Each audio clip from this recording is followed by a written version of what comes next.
Now, the Simon community's one big sleep out event is happening at Stormont Estate on the 1st of November. We're going to find out more. Karen from the Simon community has joined us in the studio. This event is massive, isn't it? It is absolutely massive, and we are super excited about it. On Thursday, the 1st of November, we want to do two things.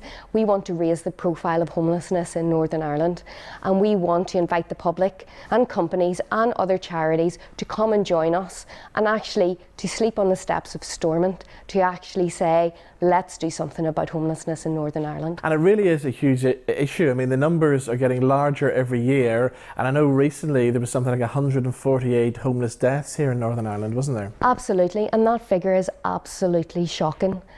And when we're talking about homeless deaths, we're not just talking about the very sad 5 deaths we had on the street 2 years ago. We're talking about homeless people dying in hostels, homeless people dying while on the waiting list for housing executive properties. So we need to really rethink what we're doing in relation to supporting homeless people.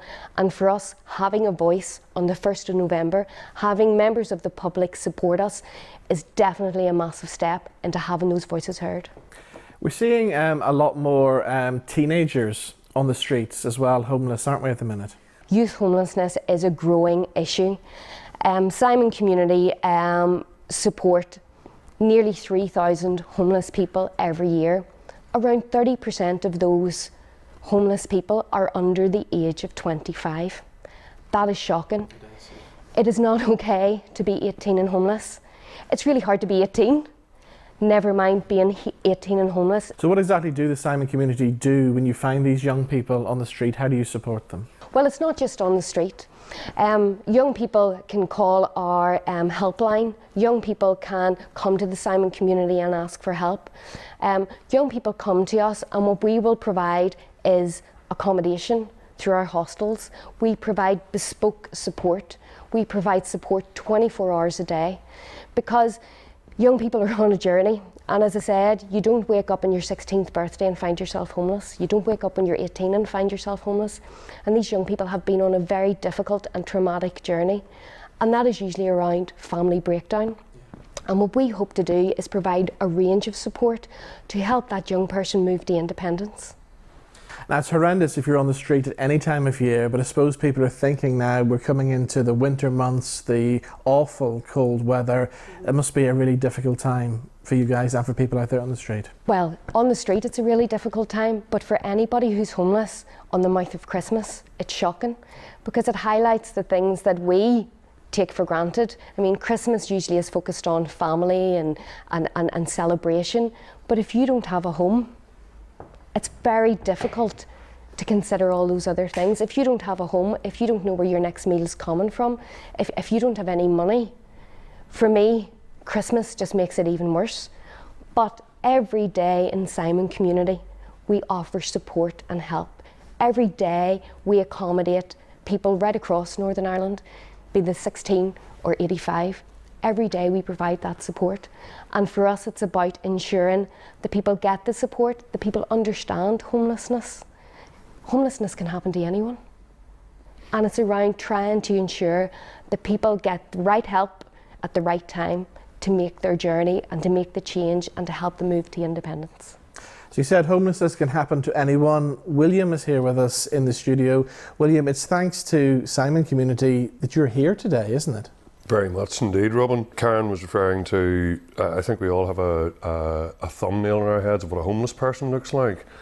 And I very much became one of those people through the choices I made and some of the mechanisms that life threw up. But I became the sort of person that you would cross the street to avoid. You just instinctively think, oh, dodgy. And I am from a professional background. And thanks to the Simon community, I'm well on my way to being re-engaged to play my part in society. But the homeless issue, Karen's talking about youth, that's an aberration in our society, that so many kids under 25 don't have a home. But it's an aberration for anyone to be without a home. And one of the things I've learned amongst the vast amount of stuff that Simon have taught me is just simply that we're all a couple of paychecks away from this, and I'm an example. I don't think I look or sound like a homeless person at the moment, but Simon took me under their wing for almost 2 years, and I wouldn't be here if it wasn't for them. And I think as a nation, as a diaspora, as a group of people, we really need to think our whole perception, our whole attitude to, and the mechanisms that provide homeless support to get us to a place where we can actually deal with the issues that cause homelessness. We're a long way off that, but what Karen and her colleagues are doing at Simon is a very, very positive. It's a tangible advantage for society, and it's a very tangible way forward for us. Tell us a bit about your story. How did you end up becoming homeless? I ran a successful manufacturing business. We were exporting around the world. We were self-funding. We were actively employing, and it was a genuine little manufacturing phenomenon until 2008, 2009, when what was left of our economy effectively fell into the Atlantic. A middle class dream come true, snuffed out like that. Where that makes it hard is I had the dignity of having money to do whatever I wanted, and it was never a question. And suddenly you don't have the money to put petrol in your car. That change can break a lot of people. And in my case, it pushed me towards alcohol. We're talking about teenage homelessness and young people. Did you see many young people on the streets? Yes. Yeah. Young people being homeless, not knowing where you're going to sleep that night, is something that no one in a so-called developed society should ever experience. But when you're in those circumstances as someone of middle age, it's abhorrent to see a kid, as I refer to them. What's happened? Where'd the family go? Where's their support? Where's the educational professionals in their life? So if people want to help, I suppose the first thing they can do is join you on the 1st of November. There's loads and loads of ways people can help and support the Simon community. 1st of November, absolutely. Come and join us for our sleep out. It's going to be fun as well. You know, it's going to be freezing, yeah, but it's going to be fun, okay? But if you want to do a little bit more, you can volunteer with us. Every day we look for volunteers to help us in the Simon community.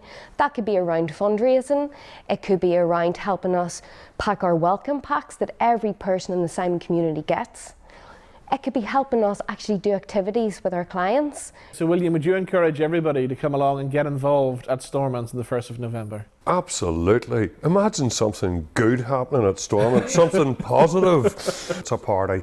It's good fun, but Simon community is a force for positive good in society, and this is one of the rare occasions where you see it up front and centre. So Karen, if people want to sign themselves up for the event on the 1st of November, how do they do that? Okay, so please come visit us on our website and all the details are there. Or you can like us on the Facebook page and take it from there.